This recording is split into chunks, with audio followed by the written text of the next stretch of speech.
I think what's going to happen, Orrin's going to open up with a turn 2 Cobra and ramp into some spells, and we're going to find out. Orrin Beasley is on the left, Nate Pease on the right. I'm Gerard Fabiano here with Jake Van Moonen at the Star City 5K Charlotte, North Carolina Open, and we're in top 4. This is top 4.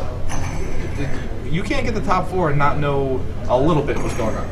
Oh yeah, I mean, it doesn't have to be a lot, but you can know a little bit what's going on. So both these guys probably know something about their deck, something about the metagame, and both of them probably playing pretty well and maybe getting a little bit lucky, but regardless, they're both in top 4. Yeah. Now, Nate this morning was saying to me that he read the coverage from Texas, and that he saw that in the Cobley matchup, Orrin on a few separate occasions cited out either 2 or 3 of his lightning bolts here. So Nate knows that in post-border games he can be really aggressive with his swords, and there's not much of a chance that Orrin's going to have spot removal spell. Yeah, that's definitely really interesting. Yeah, getting to read that coverage is kind of a nice advantage you have. Yeah, I'm going to open up Orrin's deck list right now. All right, so Nate leads off with a dual land, and Orrin matches it. Both dual man lands they have in play. One has a Colonnade, the other one Ravine. So 2 dual lands, and Nate Price plays a Squadron Hawk. How many Hawks is he going to get?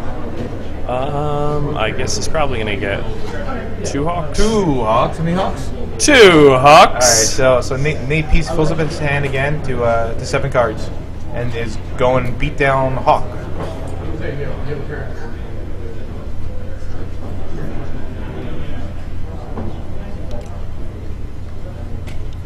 Orrin looks like he has the turn 2 Lotus Cobra at the ready now. He plays a Misty Rainforest, cracks it. I assume he's going to grab an island right now. And what is he going to do? Explore here? I think he has the Cobra in his hand. So okay. I think you just play the Cobra. If Nate doesn't have his main deck Oust, which I believe he only has 1 or 2 copies of, or his Mortar Pod just in hand, then he's going to be in a lot of trouble, because Orrin resolving a Lotus Cobra and getting untapped with it is just all kinds of bad for Nate. Yeah, definitely. All right, so Cobra hits for Orrin Beasley. Nate Pease untaps. I see a sword in his hand, so it's highly likely he's just going to attack for 1 and drop a sword. Yeah, that seems like a very safe play. Right now, Orrin needs a Jace to bounce the Hawk. This will probably, really swing the game in Orrin's favor if he does have a Jace here. I can't tell if he does or not. He could. Is that maybe towards the back of his hand? I see that he has a land. I see that he has an Explorer. Maybe he's thinking if he doesn't have a land, should he risk it and try to draw into a land off an Explorer? But we'll see what happens. If Nate gets to equip that sword onto the Hawk, it's pretty bad for Orrin. But Orrin could, bolt it in response, bolt it when he tries to attack. So we'll see what play Orrin decides to make here.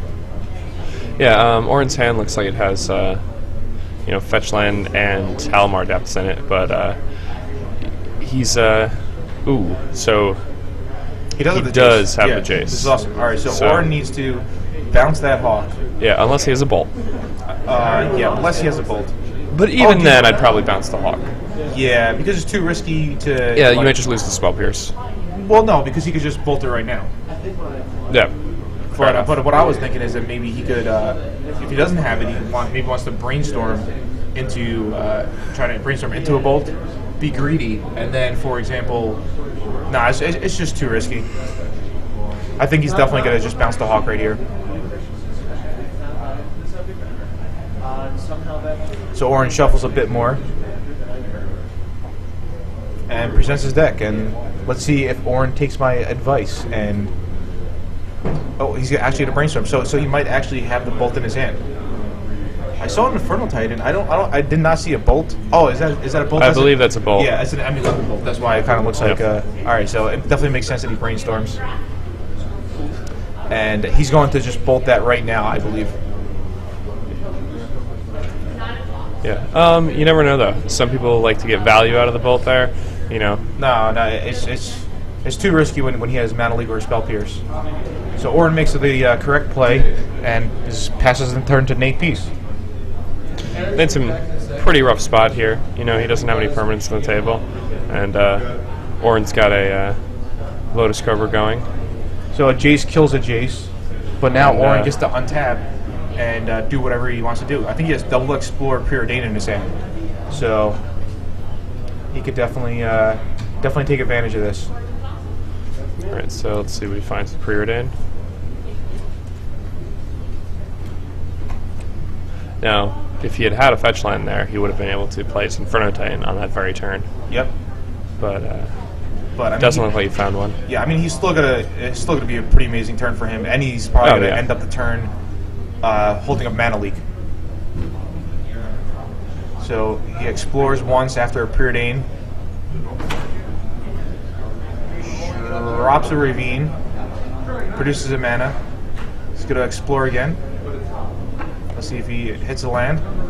I think he drew another mana leak. His hand is triple mana leak. So, alright. He did not draw the blue. He only had one blue mana and he needed a preordain with it. But he might have been able to explore first. No, he still would have been one mana short. So, Orrin did all he could. So Nate has pretty much a one-turn window to drop something good. Maybe he'll drop a Hawk and Equipped. Maybe he'll drop a Hawk and leave open up Mana Leak, or maybe he'll drop 2 Hawks. Alright, there's 1 Hawk. And he's going to search up the last Hawk in his deck, because he previously got 2 Hawks. Now Orrin's hand looks to be 3 Mana Leaks and an Inferno Titan. So this is a very, very big turn for Orrin. Orrin needs to get down that Inferno Titan. We'll see if Nate leaves open up 2 mana, bluffing a Mana Leak. Maybe he has a Mana Leak. I'm not too sure. Let's see. Alright, so he leaves open 2 mana. Orrin draws a Precursor Golem. So now the game shifted into Nate Peace's favor. Yeah. As long as Nate has a Mana Leak here, Orrin's Precursor Golem will not hit play. And there'll be a Squadron Hawk with a sword on it. So Nate will get some card advantage there. Yeah, the Squadron Hawk with the sword can do a lot of work very quickly. Now, Orrin, it's kind of a tough spot for him too, because here he wants to tap out for that Precursor Golem, but he gets haymakered so hard by a Mana Leak that he realized to question whether or not he wants to play around that. Nah, he has to play Precursor Golem here. He has to play Precursor Golem. If Nate has Mana Leak, that's fine. Then he'll equip swing, discard a Mana Leak, and then hope to draw a land to play the Inferno Titan. He needs to draw out the Mana Leak. Like, if Nate Peace has 2 Mana Leaks, Orrin's not going to win this game. So he just has to hope that he only has 1 Mana Leak and he uses it on the Precursor Golem this turn. Because Inferno Titan is more important anyway.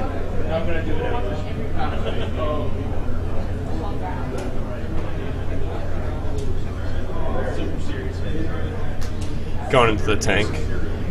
It's kind of a rough spot here. I think he's also afraid that if he goes for the Precursor and his opponent has the Mana Leak, his opponent could make some big plays. His opponent could cast something like Gideon, for example. Yeah, but I mean, he only has 1 Mana Leak anyway available, because he only has 1 blue mana. So it's not like he has double blue where he could go Mana Leak. So he definitely needs to play the Precursor Golem. If he doesn't, like, say if he didn't have the Inferno Titan in his hand, personally, I just think the Precursor Golem needs to come to play, draw out a Mana Leak. If Nate Peace might not even have the Mana Leak. See, so Orrin makes the correct play. Yeah, no, I agree with you. All right, and he didn't even have the Mana Leak. No, I agree. It's just like, I mean, Nate just, like, I'm not even sure about why Nate didn't equip or play second Hawk. I don't think that was a good bluff there, because Orrin's forced to do something there. So there's times to bluff and there's times not to bluff.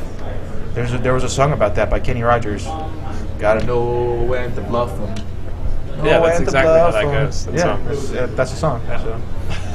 All right, Nate Peace equips. He's gonna swing in. Interestingly enough, his opponent's tapped out, so he could have just gotten some free value by playing some additional Hawks there. Yeah, things like that. I don't understand. I don't know. If I was Nate, I would have went equipped, play a Hawk, and then go like another Hawk or something. So maybe Nate's a bit tired early in the morning. He may also just be like planning a Day of Judgment or something like that post combat. That could be it as well. Let's see if it is a Day of Judgment. If it is a Day of Judgment and Orrin draws a land, he will be able to play Inferno Titan. So it is a Day of Judgment. So that was Nate's plan all along. And what is he going to do? He's going to tap out for a Hawk now? Yeah. Wow. Okay, this comes down to it right now. Orrin draws a land. He's probably going to win. And Orrin draws it. There's the Infernal Titan. 1 to the Hawk, 2 to Nate Pease.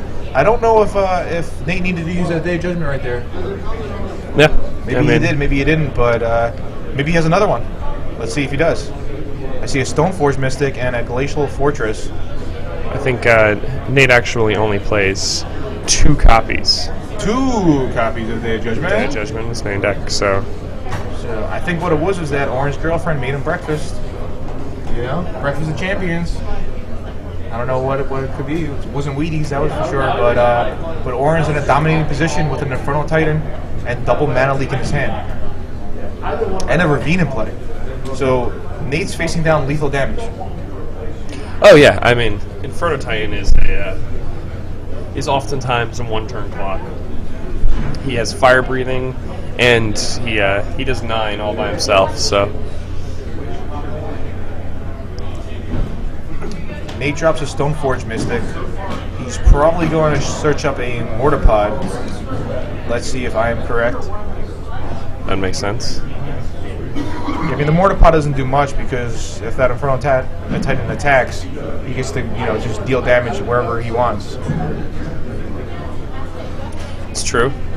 Yeah, I mean, I think I would have played this game slightly different on Nate Peace's side, but we'll see if it works out for him or not. At least in this match or this game. I think Nate's probably going to play the Glacier Fortress. And do I see a Gideon in hand? Yes, there is in fact a Gideon in hand. Right, so he's probably going to want to equip the Stoneforge Mystic and then just play another guy, I assume. That way he can just chump the Inferno Titan. No, he can't ever chump the Inferno. Well, like, if the Inferno Titan attacks, he could just go 2 damage to the...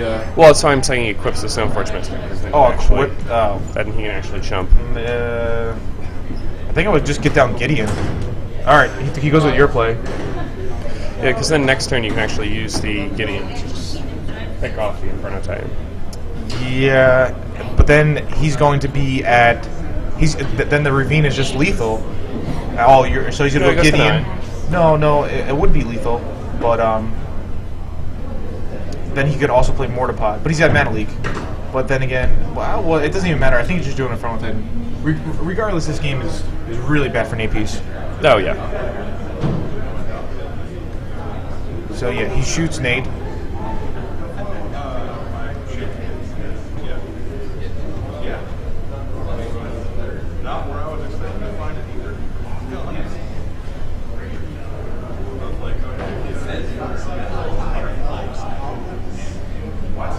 And I think Orrin's just going to drop an Infernal Titan.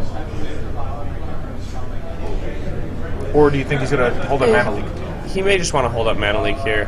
Well, I mean, we already have a... Mana Leak doesn't do anything. Oh, I agree. But at this point, a lot of the time when your opponent has a card like Day of Judgment in their deck, it's hard to like pull the trigger and put something like a second Titan in play. Especially when you've trained yourself for like so long to play around those types of cards. So, did Orrin make a play yet? He's thinking about it. No, it looks like he passed. So, he did. Yeah, I do not like that play.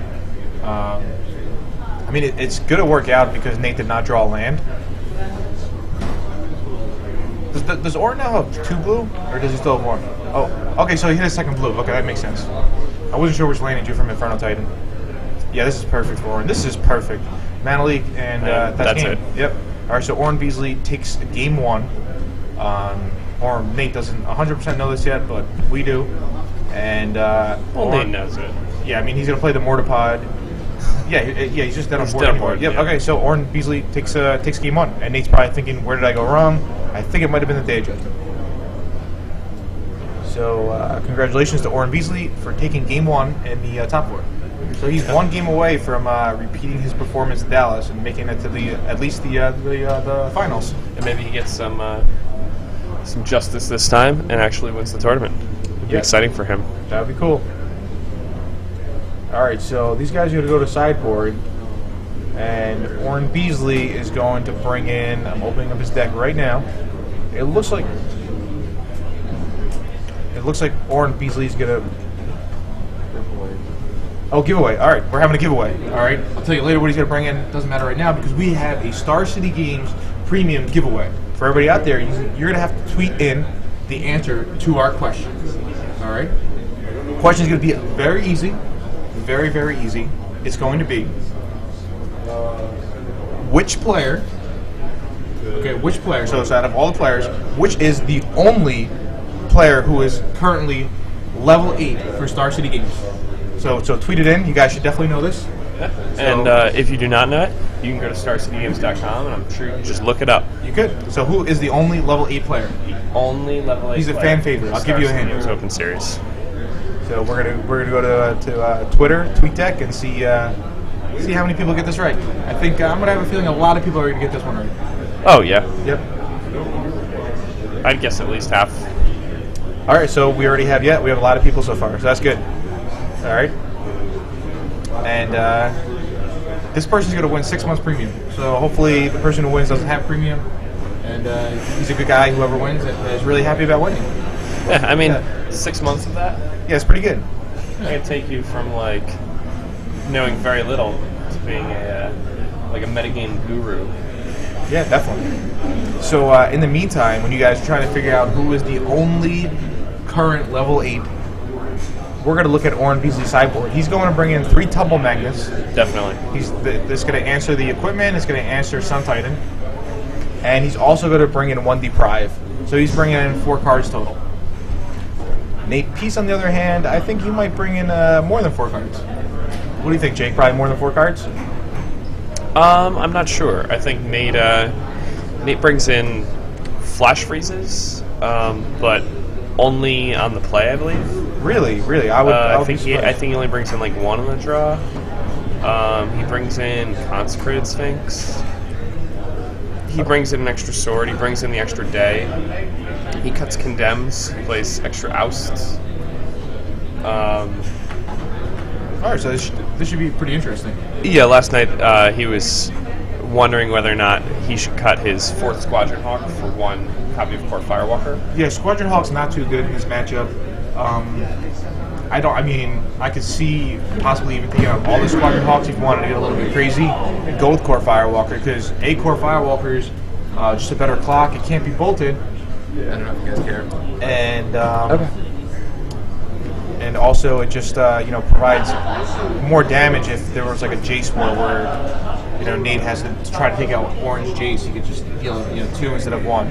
So for everybody out there who likes AJ Soccer and a big AJ Soccer fan, AJ Soccer took down Game 1 against Edgar Flores in the top 4 Callblade on Callblade, a match we will not be covering.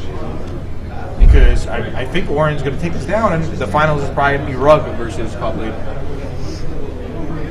What do you think, Jake? I think it can go any which way. I mean,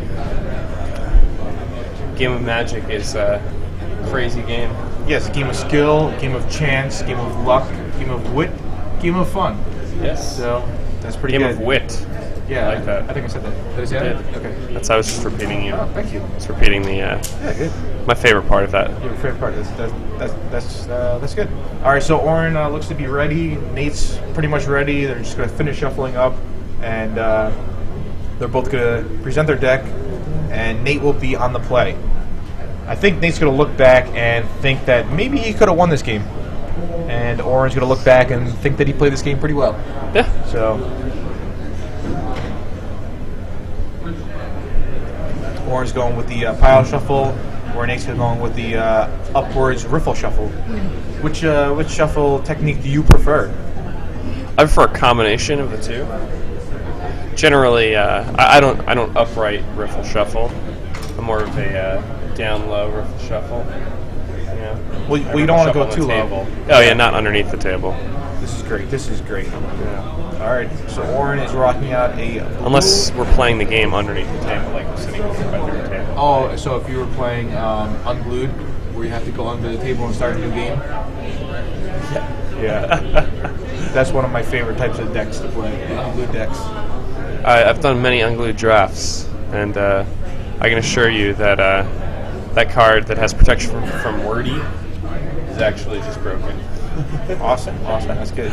All right, so Nate Pease on the right, Orrin Beasley on the left, who's up a game in top 4 at North Carolina Charlotte 5K Open. And Sunday morning, we're about to give away 6 months premium. It might not be too late. Try to tweet in your answer. Who is the only level 8 currently? After this weekend, there could be more than one level 8, but right now, this person is the only level 8. I'll give you guys a hint. He writes for StarCityGames.com. He does write for StarCityGames.com. I'll give you another hint. He likes pizza. It's true. Pizza is his favorite food. And one more hint. He is the only current level 8. So those are the 3 hints. We'll see if you guys can get it right.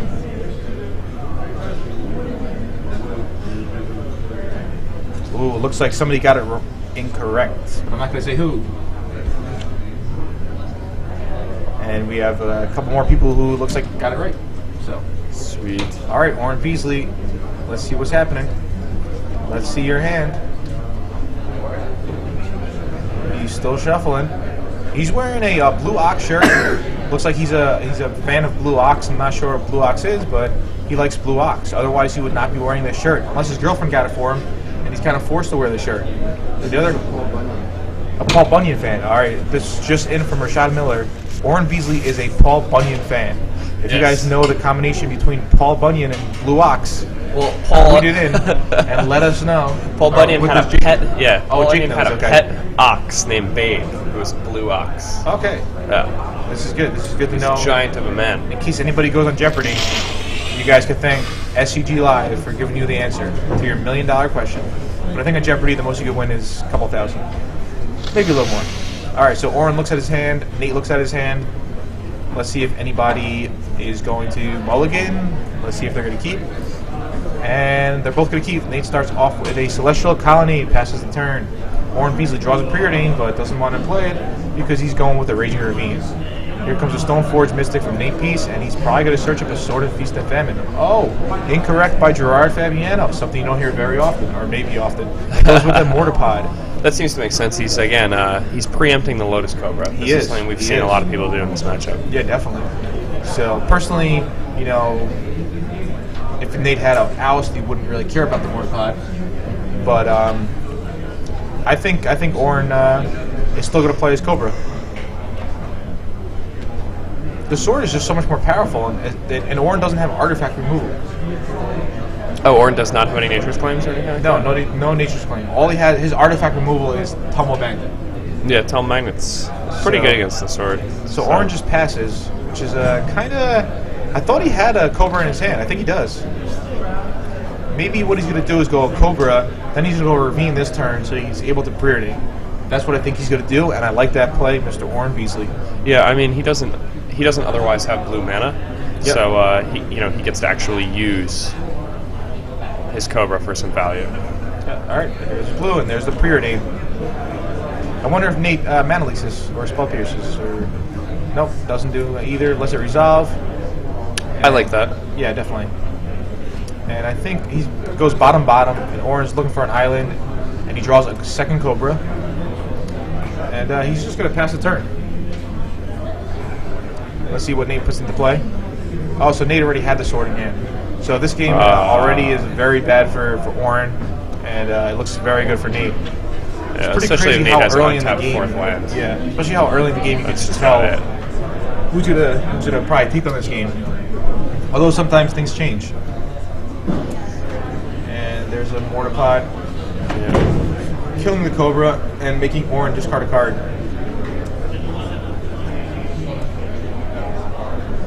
Now, Orrin gets knocked down to 17 here. He's deciding what he's going to discard.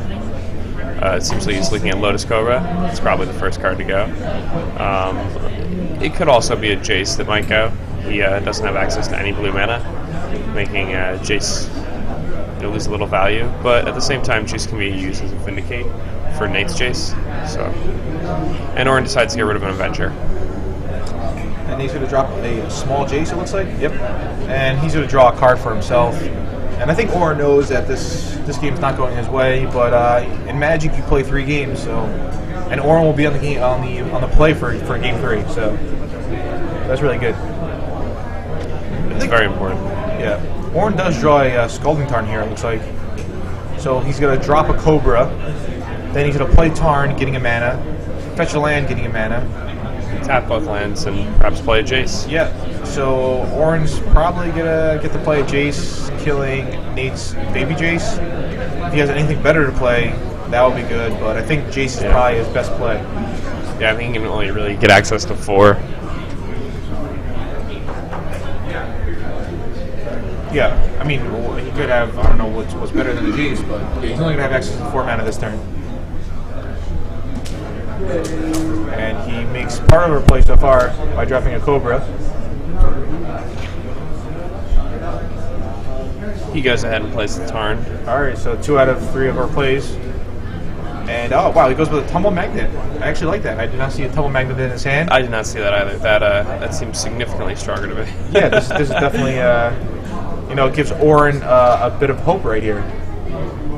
And he fetches out an island. So next turn maybe he could play a Jace if he draws a land. So he gets a blue off a Cobra, or you know, if he just draws an island straight up.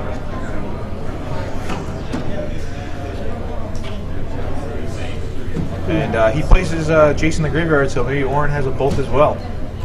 And he does. Alright, wow.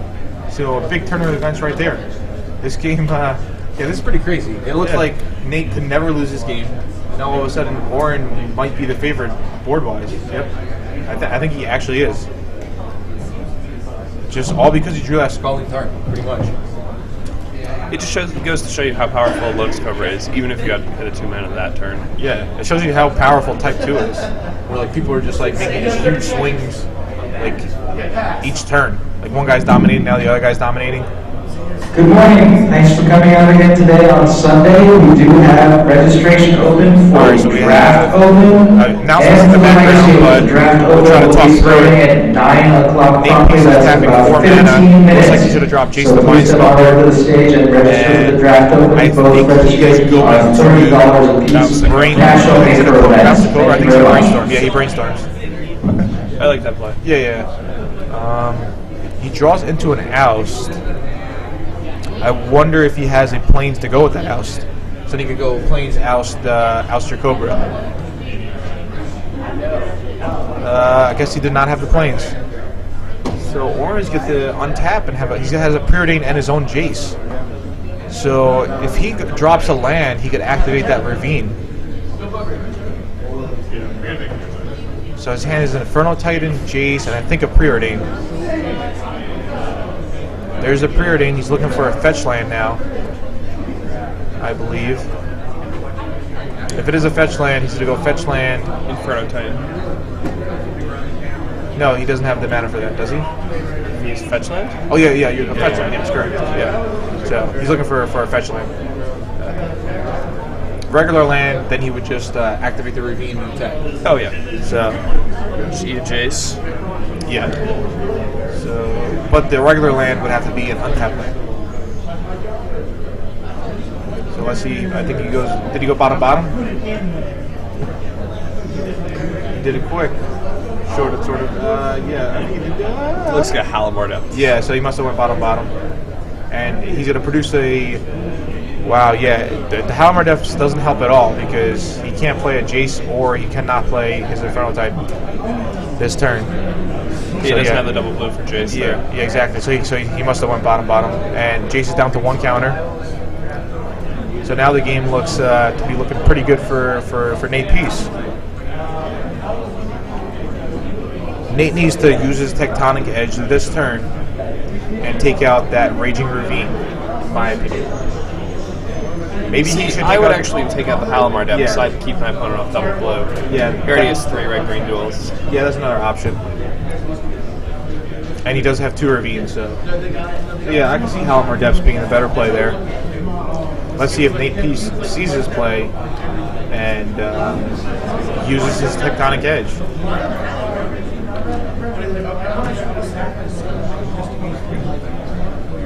He also has Oust. I wonder if Nate will. I like ousting the Cobra here. Yeah, I think you just go Oust the Cobra, Tech Edge, Now, do you think Orrin like bluffed him and put like a card that he doesn't really need, but he might think that he needs? Like, for example, say an Infernal Titan on top. I think Orrin left a Misty Rainforest on top, to be honest. Okay. Well, I mean, there could have been some bluffing there. Yeah. Yeah, it is a Misty Rainforest. Orrin desperately needs that Misty Rainforest. I mean, it seems pretty easy to. Yeah, Nate's probably just gonna leave this on top. No, really, I would think he would put something on the bottom. Well, no, because then you oust Cobra, and then if he wants to, and then you destroy one of his lands, and then. But then Orrin will install double blue to be able to play his Jace. So Nate's gonna put on the bottom, and he does wisely. Now he's gonna oust the Cobra. This is the play. Let's see if he sees it. I think Nate has a Condemn in his hand, or I could be mistaken. But yeah, I saw Condemn there also. Yeah, I guess he decided to sideboard a bit differently. All right, so he taps a mana and sits there for a while. He also has Preordain in his hand. Normally, before you tap a mana, you kind of want to figure out what you're going to do. To not give anything away unless you make a different play. All right, so he just. Why? Oh, okay. So he didn't tap mana. Glacier Fortress just came to play tap. This is weird that he didn't even play an Oust. He didn't do anything. He didn't even tech edge. Yeah, I'm surprised that he bottomed the land. I think he's not going to do anything. I think he has Preordain 2 in his hand. I thought I saw. He can't have Preordain because then he would have just. That's why I thought he. Yeah. I don't know. I don't know what's going on. But now it's Orrin's turn. We know that. He is thinking what to do. I would like to see Nate to pick up his hand again and flash the camera so we can see. Yeah, that would be nice. Yeah. For a second, I thought he tapped that. He must have like it came to play, 3 counterspells or something. I didn't think he did. 2 Spell Pierce and a Mana Leak or something. I don't know. It didn't look like his hand had counterspells. It looks like he has 4 cards in his hand, and it looked like his hand was Oust, Condemn, Preordain, and something else. But it wouldn't really make sense if that was his hand, because he would have definitely played Preordain.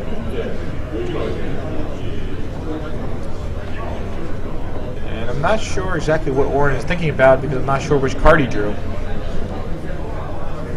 Now Orrin needs to just play into whatever Nate could possibly have. He can't afford to play around Mana Leak, can't afford to play around Spell Pierce. He's just gonna have to drop whatever he has. It's probably going to be an Inferno Titan. Yeah, if you drew the land. He has Jace, Inferno Titan, and possibly a land. Not too sure what that back card is. And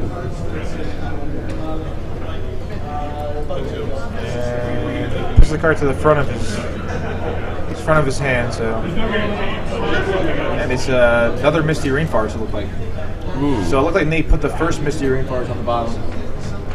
And now Orrin has option to play around Mana Leak or not to play around Mana Leak, or possibly activate the Ravine, which he doesn't want to do if Nate has Condemn, and also because Nate just has a Tectonic Edge in play. So he'll probably play a Jace, it looks like, leaving himself to pay for Mana Leak. All right, Jace the Mind Sculptor. Like tightest play here. Trying to take out Nate's Jace the Mind Sculptor. I'm surprised Nate didn't. Yeah, I'm not sure what Nate's plan is. I mean, if he tech edges now, it doesn't even matter. So. Oh no, this is really nice from Nate. Nate goes ahead and tech edges the Misty Rainforest. So now when Orrin cracks it with the search on the stack, Nate can Mana Leak the Jace. So Orrin's going to crack it. There's no doubt about it. Okay. Yeah. See, this is an interesting play that can actually come up where people tech edge your fetch land to create opportunities where their Mana Leaks can become live. That play was actually used by Nick Spagnuolo against me in the finals on PTQ and beat me. He was able to get me off Mana Leak and resolve a Celestial Purge to remove my Pyromancer Ascension. So if he just tech edge, on his turn, Orrin would have been able to pay for mana leak.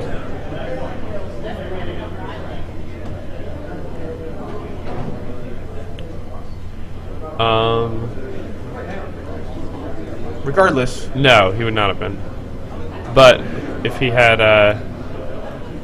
like for example, say if he just tech edged a Halimar Depths, he would have played Misty 2, 3, 4. No, I think this was the right play by Nate. Yeah, that was actually really, really good. All right, so Jace is down to 1. But I mean, if Nate just ousted the Cobra, yeah, it doesn't. Yeah, I mean, so I actually don't think that play was that great of a play, unless that card is not an oust in his hand. It looks like an oust to me. So maybe it's a Sun Titan. You're misreading it. I'm not sure. Similar art. We'll take another look, but I'm pretty sure it was an oust. I guess maybe it's not an oust. I don't know. It's tough to see people's hands. Our runner's not here right now. Otherwise, we would have him go over to check. I think I'm gonna run over and check if it's an oust or not. Okay. All right, Nate goes ahead, plays Celestial Colonnade. Boundary Inspects play. Multiple Condemns in hand. The beginning of his combat step, Orrin is almost certainly going to tap his Stoneforge Mystic with that Tumble Magnet. I'd like to see whether or not Nate chooses to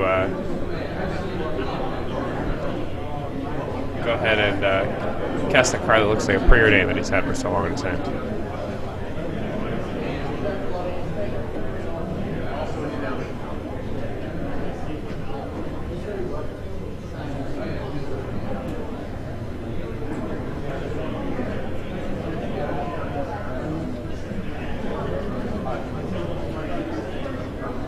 Okay, I'm back in the booth. His hand is condemned, oust, Preordain. So we were right that what his hand actually was last turn. So last turn, if you just ousted the Cobra, yeah, you definitely would have gotten more value. Yeah, he would have. There he is, and Orrin would also be on 5 lands right now. So so theoretically, Nate Pease tech edged nothing. Yes. Where he could have tech edged the Halimar Depths or a Raging Ravine. I mean, this game does look good for Nate, but I think I would have took a series of different plays last turn. I think Orrin's probably going to go ahead and drop an Inferno Titan. Yeah. So there's a Titan. Now Nate's going to oust this Titan. And Tumble Magnet is out of counters, is that correct? Yes, Tumble Magnet is completely out of counters now. Alright, so Nate uses the Preordain, keeps something, and puts an island on the bottom. He kept the Preordain. Preordains again. Looks like 2 planes go to the bottom. Draws again. And there's the oust on the Inferno Titan. And he's hitting Orrin for 3, and he's got to untap his lands. Orrin pitches a Jace the Mind Sculptor. That puts Orrin on 0 cards, I believe. Yeah, Orrin has no hand right now. And I think Nate drops another Glacier Fortress. This is weird. It's like turn 10, and he has no basic lands. This happened in one of our other matches.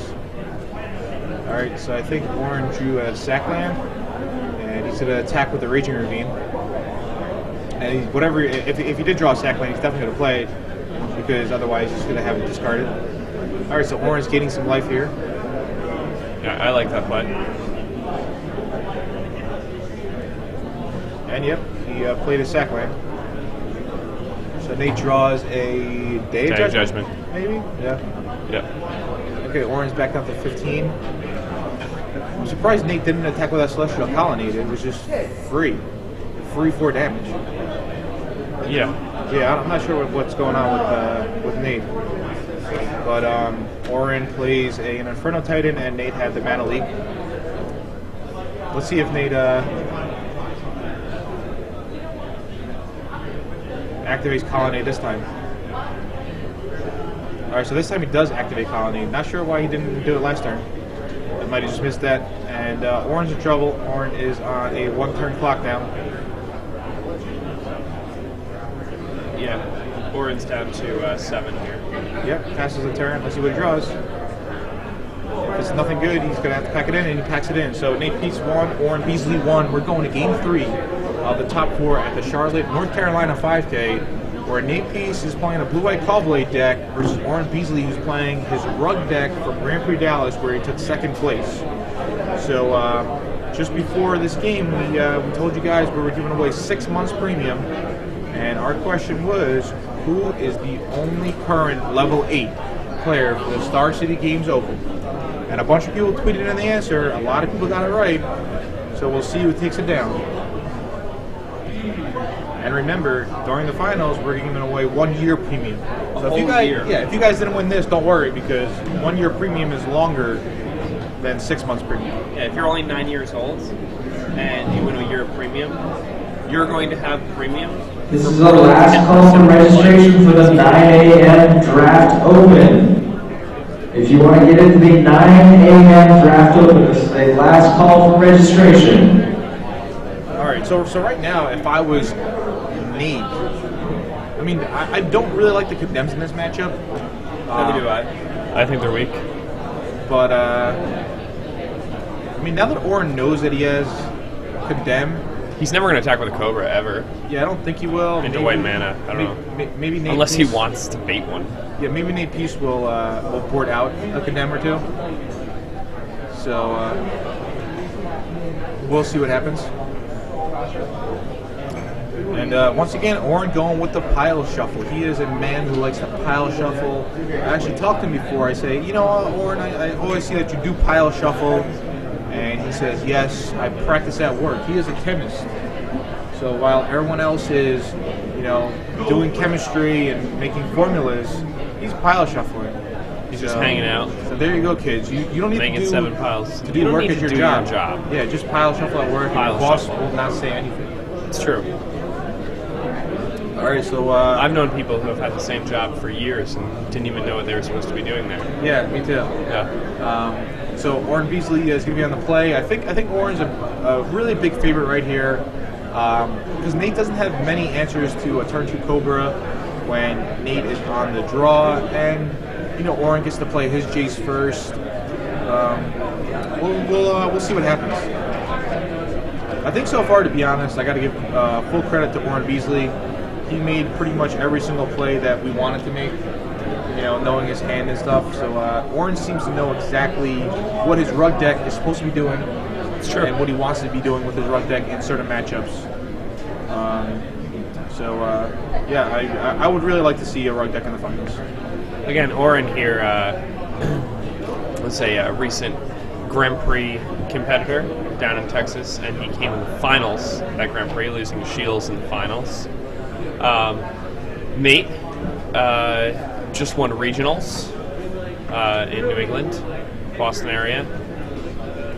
He also has top-aided a lot of extended PTQs this season, so he's been on a pretty good tear also.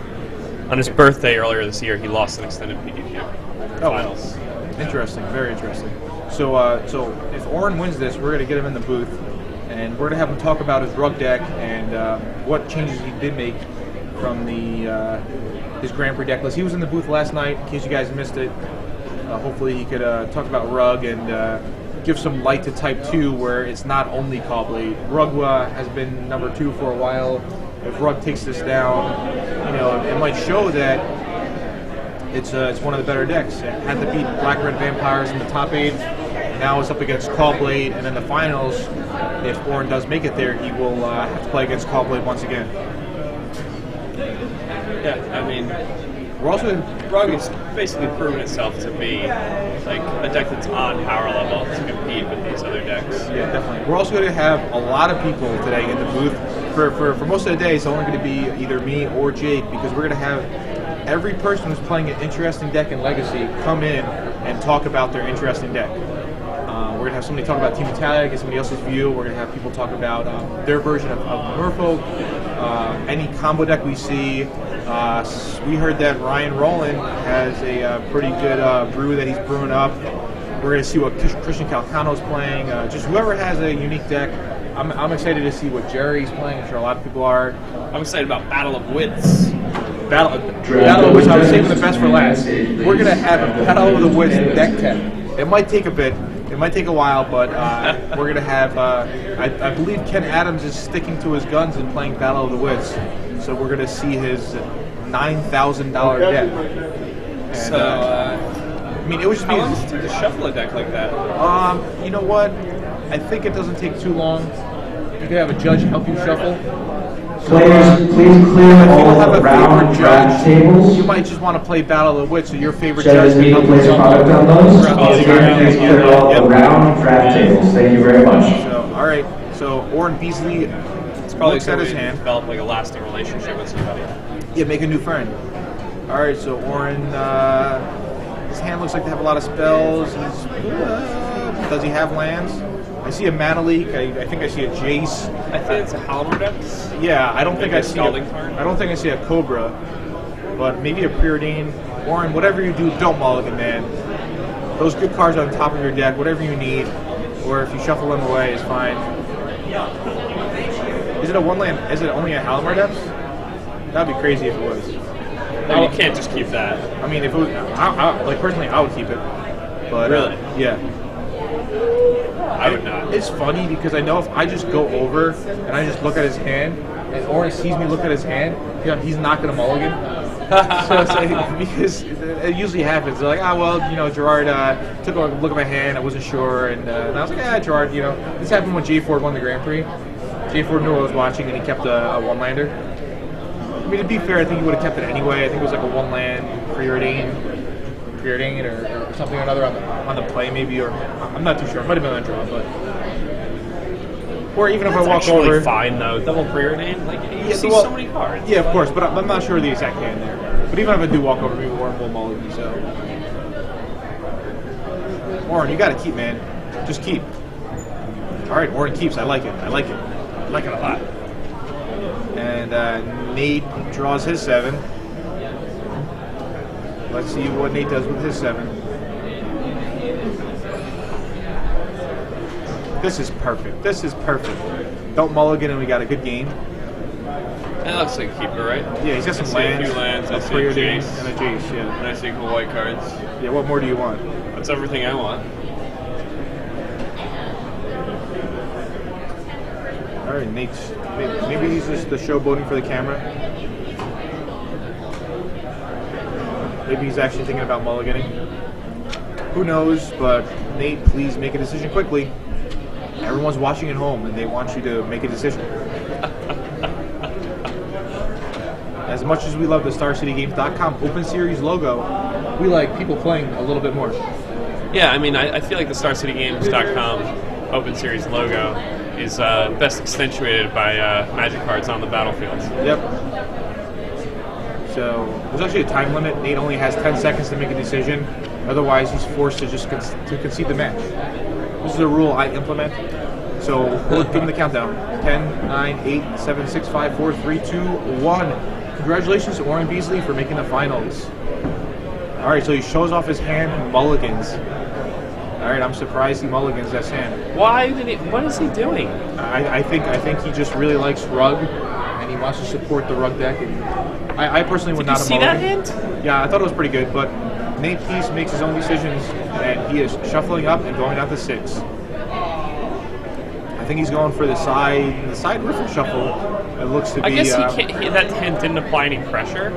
Well, normally Caw-Blade only applies pressure half the time, and the other half the time it applies pressure half the time. So Nate gives a quick shuffle, and Mr. Blue Ox, Orrin Beasley, is Draft open lenders. Your seedings for the draft ready to play. Posted. That away in between Chandra and Garrett. I think Nate just really wants to turn 2 Stoneforge. Once you get to your table number, you will see a little green slip of paper that will tell you what seat to sit in. if you will look at the plastic. But yeah, I mean, Nate's deck, Nate's hand, his opener, didn't have a way to deal with seat number. Do not open it the product. did not have a it did not have a way to apply good pressure early. So I mean, without a Stoneforge Mystic or a way to deal with Lotus Cobra, you can just be completely outgunned in very early turns of the game. So that could have been a very tight mulligan for him. We'll have to see. Alright, Nate opens up with a Colony after Orrin Beasley played at Halimar Depths. And there's the preordain from Orrin Beasley. He's going to go bottom. It looks like 2 Infernal Titans. And he's going to draw a sack land, I'm thinking. Yep, he drew a sack land. Now he's probably going to just drop the island, maybe the Misty. Alright, it passes the turn. Let's see if Nate has his 2-drop that he mulliganed for. Maybe he does, maybe he doesn't, but he doesn't because he had a Seachrome Coast in his hand, so I think he would have... yeah, so he does not have a Stoneforge Mystic. Yeah, Orrin Beasley has a Cobra. He would have to sacrifice the Misty to play it, though, it looks like.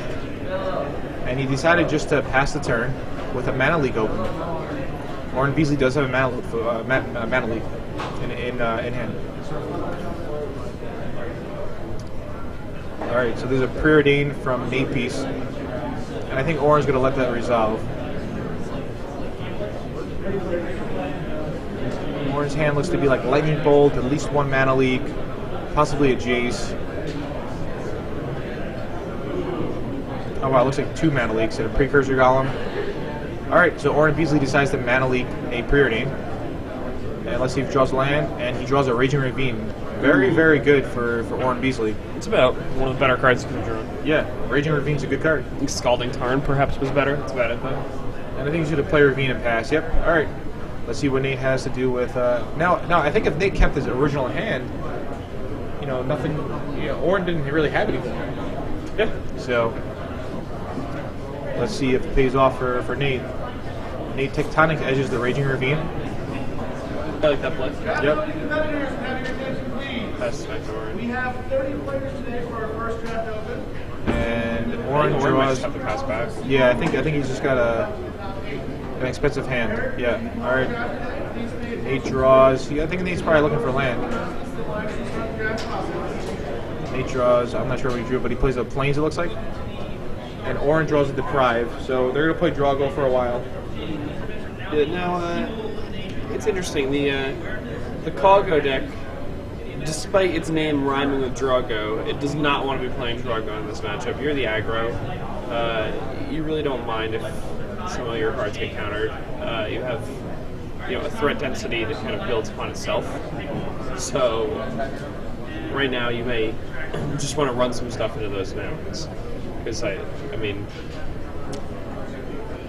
yesterday we saw this happen where people played around Mana Leaks early in the game and they went for their spells later on, and when they went for their spells and they ended up getting countered later on, their opponent was able to just answer back with some huge card like Titan or Gideon or something like that.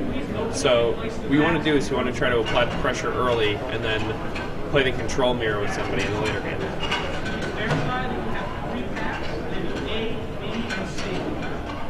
So Orrin's thinking about what he wants to do exactly.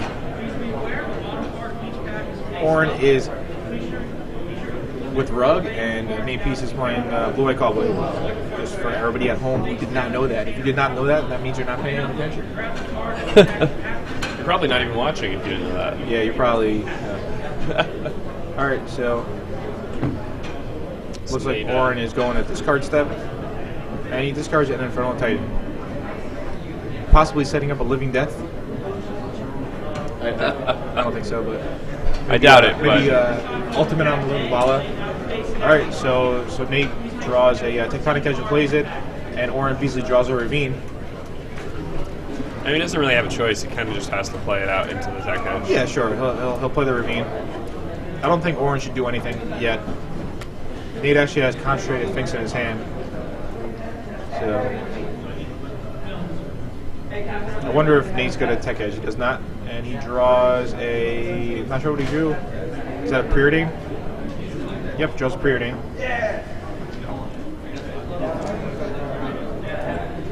Now when Orrin mana leak the period. He's you know, sending a message to Nate saying like, hey, I got multiple mana leaks in my hand.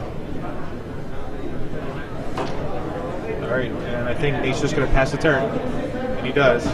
Orrin needs a land. Yep, alright, awesome. Orrin draws a Scalding Tarn. So he's pretty much out of this mana screw because he's going to now get to drop either a Cobra or Explore to mana, still leaving up mana for either Deprive or Mana Leak. I think that's what he's going to do. I think he's actually going to make a play. Yep, alright. He's sacking that Misty. Probably going to get a Forest. Yep, he gets the Forest. And I think he's going to play... He might play a Cobra. He might know that Nate probably has an Oust in his hand. So he might just explore and try to dig deeper. Orrin gives it a good shuffle. Nate takes a look at his graveyard. And Orrin is going to... I think he's going to explore.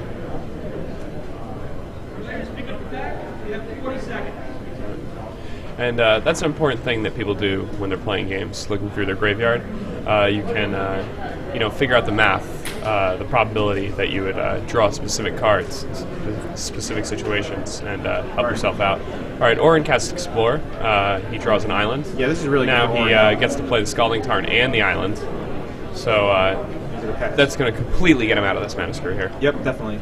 To be honest, I think people look at the graveyard just because they have nothing else to do. And it's like, you know, Foily Jace, what a nice card.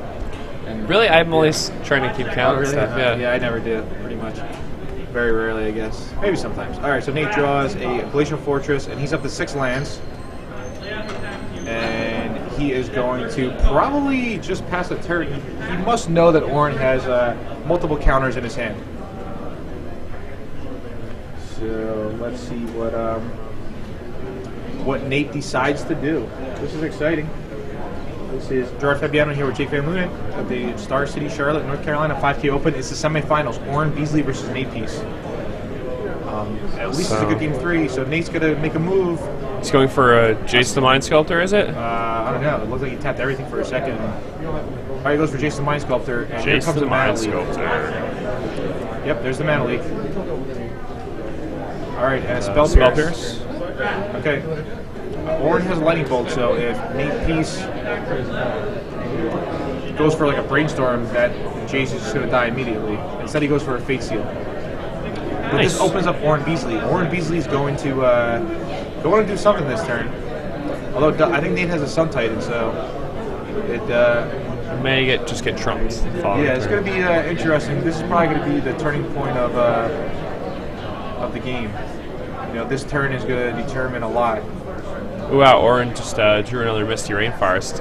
This gives him access to Inferno Titan this turn, which he can then use to put the Jace down at 2 counters.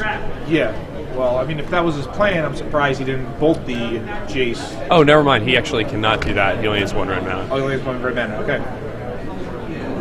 Yeah, because he drew a Misty. So that was not his plan. I mean, I see a Jace in his hand. I don't mind right here just playing his own Jace. Leaving open up the Deprive, Mana Leak mana, because Nate got 0 value from that Jace so far. Yeah, I think that's probably the all Nate did was play you can make. Nate did was look at his top card, left it on top. It looked like so Jace didn't do anything. I mean, if he goes for a Precursor Golem, and it's going to resolve. There's no 1 mana counter spell for a Precursor Golem besides Steel Sabotage, but. It's not in his deck. All right, so there's a Cobra, and he's probably going to play a fetch land, go fetch up. So he's going to go Cobra, Jace, leave open up a Scalding Tarn to be able to Mana Leak something. But Nate has the Oust, so if Nate draws the 7th land, he's going to be able to go Oust, something, declare an attack step, so, you know. Or regardless, because he's not going to sack it right there and then play something. All right, there's the Misty. I think Orrin has to play as Jace right now. He doesn't want Nate to get a free Brainstorm. Nate doesn't have very many cards in his hand. All right, so he's going to fetch up a Mountain off the Scalding Tarn.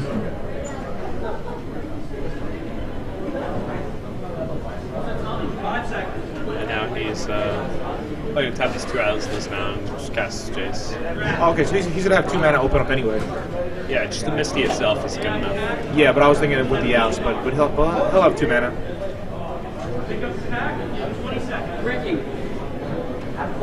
Yeah, he's going to have Misty and Island open.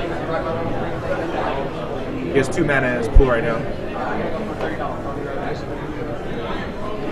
I mean, I don't think that's an Inferno Titan. I think that's a Bolt in his hand. Because he actually could have played Inferno Titan. Oh, you're right. He could have. Yeah. All right. So Jace kills Jace. Orrin's left with a Lotus Cobra. He has a hand of Precursor Golem, Lightning Bolt, and Deprive. Nate Peace has Sun Titan. I think right now it favors Orrin, but we'll see. So Nate draws his 5th card. I think Nate has Consecrated Sphinx, Sun Titan, an Oust, and a Mana Leak maybe in his hand.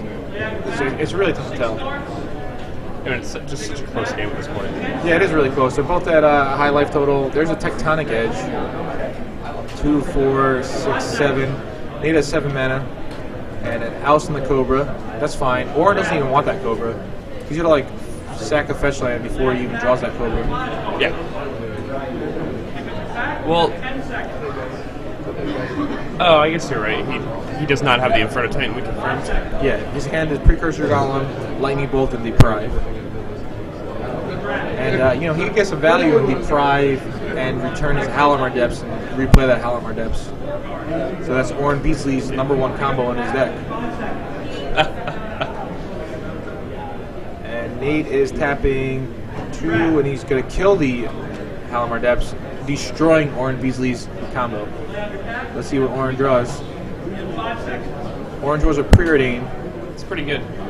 Yeah, I do like casting a Preordain here and digging for lands, getting rid of that Cobra. I mean, also, he could keep the Cobra and, like, draw it this turn. Like, tap a Island for the Preordain, tap a Mountain and a Forest for the Cobra, and then have Misty and Island open. That's another option as well. So, definitely a tough game. Orrin knows it's a tough game. Orrin knows that Deprive is going to be something that saves him. So I'm pretty sure Nate at least has a Consecrated Sphinx in his hand. And Yeah, I'd like to see Consecrated Sphinx come down. Powerful spell. Orrin would not. All right, so Orrin doesn't even want to look at that Cobra. He's going to fetch probably a Forest. Okay, a Forest. Wow, interesting. I thought he might have got a Island so he could go Preordain and leave the Deprive open. I wonder why he got a Forest. Maybe he just likes green mana. Yeah, what double green spells does he play? He plays an Avenger of Zendikar, which costs green. For everybody at home, it's green. 5 GG. Yep. So That's one of the best finishers in Standard right now. yeah, definitely a nice card. And Orrin is making a play. Not sure what he's gonna do. Oh, wow, he just goes for Precursor Golem. That's pretty crazy. Not sure if I like that play by Orrin. I'm almost positive he did have a Deprive in his hand. But Orrin thinks Nate Peace has nothing. Let's see if it pays off. I mean, Nate's just gonna untap and cast a Consecrated Sphinx, I believe, right? If he does, that's really bad news. All right, there's a Consecrated Sphinx. Bad news for Orrin. Yeah. Although Orrin does get to kill the Sphinx if he wants to. By attacking and lightning bolting the Sphinx to finish it off, because Nate would probably block.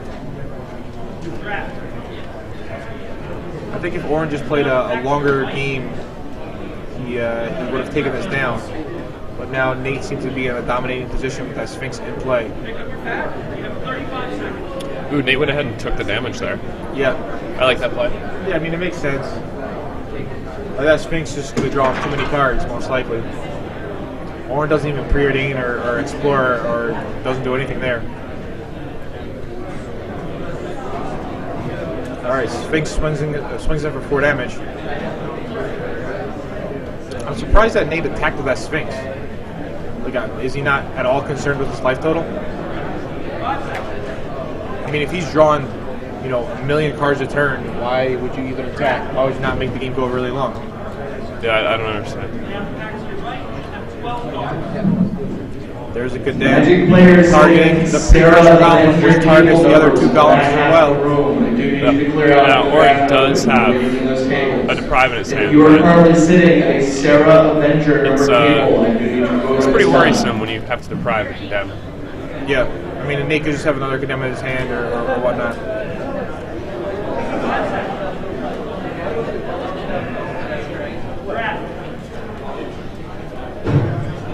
That was just a basic, but yeah, you heard the announcement? I think Orrin just has to deprive this condemn.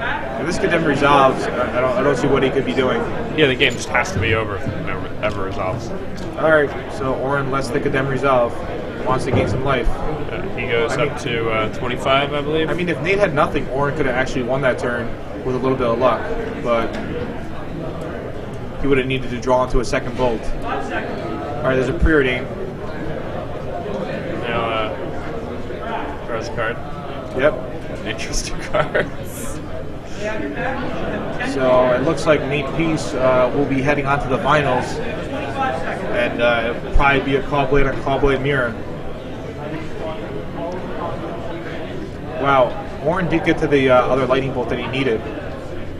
So if Nate didn't have anything and that deprive resolved, Orrin would have actually won, I'm pretty sure. The double bolt would have been enough to finish him off. Yeah. Damage, right? Yeah, because like, unless Nate had a second condemn in his hand, which I don't know if he did or not.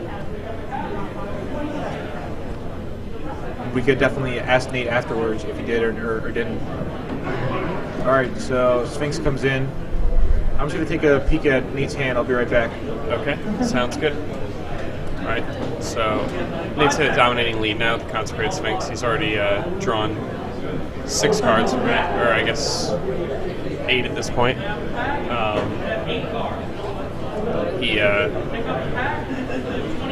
He's dominating lead in this game. Orrin may be trying to get sneaky, and he may be doing some math, figuring out whether or not it's possible to actually deck Nate. 5 seconds. I doubt it is, but yeah, he's just going to go ahead and double bolt that Consecrated Sphinx. Now, if the second bolt here gets countered, it's about it. Flash freeze to basically cut the game up. 5 seconds. So Nate's almost assuredly going to let this bolt resolve. There's no reason to counter it. Lay out the pack. You have 6 cards. Pick up the pack. You have 10 seconds. Especially with Orrin only having one more red open, like the first bolt. 5 seconds. It's just Trap. Lay out the pack. right now. And Nate goes down to 10 seconds. the Consecrated Sphinx hits the bin. 5 seconds. Now, here Orrin is. Orrin has a Inferno Titan in his hand alongside a Deprive and an Explorer, and Nate Pease has a Full Grip. But Nate Pease's Full Grip may actually be outmatched by this Titan. It's easy for a Titan to overcome a lot of cards. Now, Nate draws a Stoneforge Mystic. That's pretty ideal. That's exactly what he wants to be drawing here. He draws Tectonic Edge, and ironically, Orrin has all basic lands in play. Nate goes ahead. He taps some lands for mana steps, and he casts Stoneforge Mystic. He's going to go and grab a Sword of Feast and Famine, and he's probably going to suit up this Stoneforge Mystic the first chance he gets. Orrin's going to go for a Deprive on the Stoneforge Mystic, and we're probably going to see Nate bite and use one of his mana leaks. I'm pretty sure you need to apply this kind of pressure right now. And yeah, Nate goes ahead and he mana leaks the Deprive. Stoneforge Mystic resolves. Nate searched his library for, I assume it's going to be a sort of feast and famine. It is. And he's going to be passing the turn back to Orrin. He may or may not play the sword first, but it's just interesting to see whether or not that happens. Now, yeah, Nate still looks to have plenty of condemn action in his hands. Orrin is sitting on just an Inferno Titan, and is that a Tumble Magnet? Yes, it's a Tumble Magnet. Orrin goes ahead and attempts to cast a Tumble Magnet. Nate's probably just going to let that resolve. It's not a big deal. Nate's going to go. Yeah, this is really goes crazy. Pulling the Sphinx, and Nate's been drawing like almost nothing. Is that what's been happening? Yeah, even though Nate drew 8 extra cards off his Sphinx. Yeah. All right. Wow. What's in Orrin's hand? Now his hand is down to Inferno Titan and a land. Okay. And Orrin's on 21. Oh, it would be insane if Orrin actually came back to win this game.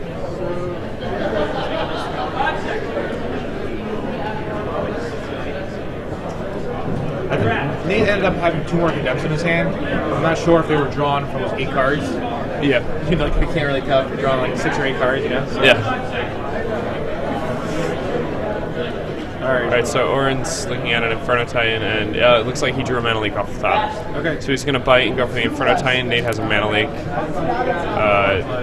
you're not going to Mana Leak Inferno Titan here, I don't really know what you're planning on Mana Leaking in the world, so... I mean, I guess Nate thinks he has condemned, so he doesn't need to Mana Leak it, but... Yeah, but, I mean, your life total is a resource, as little as you want to admit that. Going to 5 against the deck with burn spells just seems a little odd to me. Alright, so he... Yeah, he takes wouldn't he go to 5? Well, he goes to 8, and then next turn he has to eat a trigger from the Inferno Yeah, Titan. sure. But yeah, that does make sense. He goes to 5 next turn if he has nothing. Yeah. Yeah. Alright, so Nate lets that resolve. And he draws a land, it looks like. So again, not sure exactly what's in Nate's hand. There's an oust. Bringing Orrin up to 24 life. And Nate's at 8. Maybe Nate's like trying to save the Mana Leak for an Avenger or something. Does that make sense? At this point, I don't think it really matters. I think you'd rather just...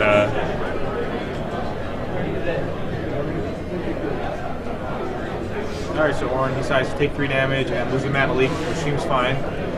Preserving counters on Tumble Magnet. The land from Nate, and he passes the turn. Orrin draws... He needs to draw something good. He draws a Ravine. Not the worst card, but it's just going to get Tech Edge. He's going to Tech Edge that right away. That'll keep Orrin off... Orrin will be unable to pay for the Mana Leak that Nate's going to... I mean, even if he doesn't Tech Edge it, he wouldn't have been able to pay for the Mana Leak. Unless he... Oh, yeah. You're right. But, yeah. Now Nate's going to start bringing multiple guys into the red zone. Is it still called the red zone? Of course. It'll never not be the red zone. Okay. I remember when they made like a big deal about it. They're like, yeah, we're calling it the red zone. But now no one really says red zone. But I mean, it's so much more fun to say the red zone. Yeah, maybe. The red zone? I feel like they just stole it from football. Football has a red zone? I think so. I don't even know about that. Yeah, so Nate Pease swings in with both his guys. Orrin's going to drop down to 14, it looks like. Yeah. Nate passes the turn. Titan off the top gets a Mana Leak.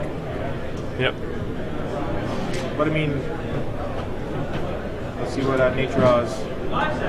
Nate's just going to swing it for 7. I think he's going to use Tumble Magnet this time. Oh, yeah. I'm interested to see where he Tumble Magnets. Is the extra 1 damage? Yeah, he'll just Tumble Magnet the Colonnade, I think. I like that. Now, he's a 14, so if he doesn't Tumble Magnet, like something as simple as Into the Royal could actually just, you know,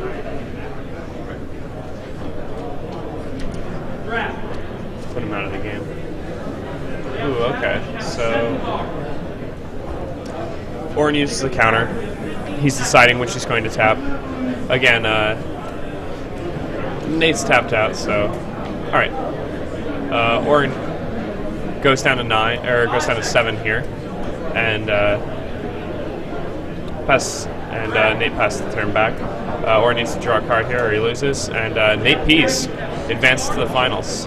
And Orrin Beasley, the Grand Prix Dallas competitor, finalist, has been